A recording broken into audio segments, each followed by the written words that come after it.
સુરત શહેર એસઓજી પોલીસે operation Rambo અંતર્ગત ઘાતક હથિયારો લઈ ફરતા આરોપીને ઝડપી પાડ્યા.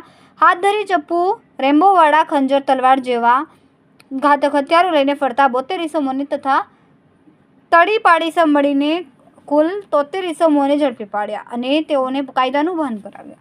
આરોપીઓ પાસેથી સુરત શહેર એસઓજી પોલીસ દ્વારા 73 જેટલા રેમ્બો છરા, તલવાર, ચપ્પુ, ખંજર જેવા હથિયારો પણ કબજે કર્યા.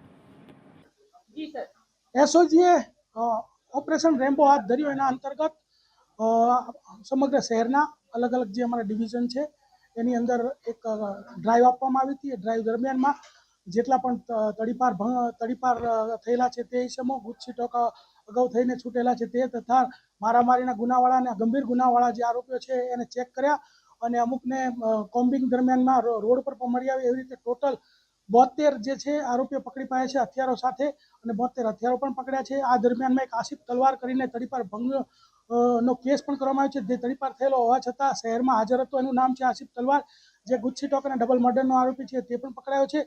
તદ ઉપરાંત એક ડિંડોલીનો મારામારીનો ગુનો છે, જે સ્ટેપિંગનો ગુનો હતો, એનો આરોપી છે અરબાન આલમ ખાન પઠાણ, તે પણ પકડાયો છે અને આ રીતે જે છે કાર્યવાહી કરવામાં આવેલ છે.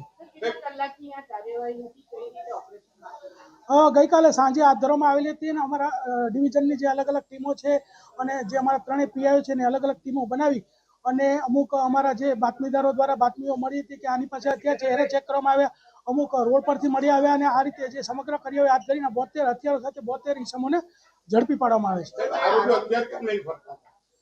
આરોપીઓ જે છે એને અમુક લોકો પાસે પોતે હથિયાર હતા અને અમુક જે હથિયાર એમાં એવું છે કે તલવાર કે છરી એ કોઈ એવી પ્રતિબંધિત વસ્તુ નથી, લોકો ઇઝીલી એને ખરીદી શકે છે, પરંતુ તે લઈને ફરવું જાહેરમાં એક ગુનો છે.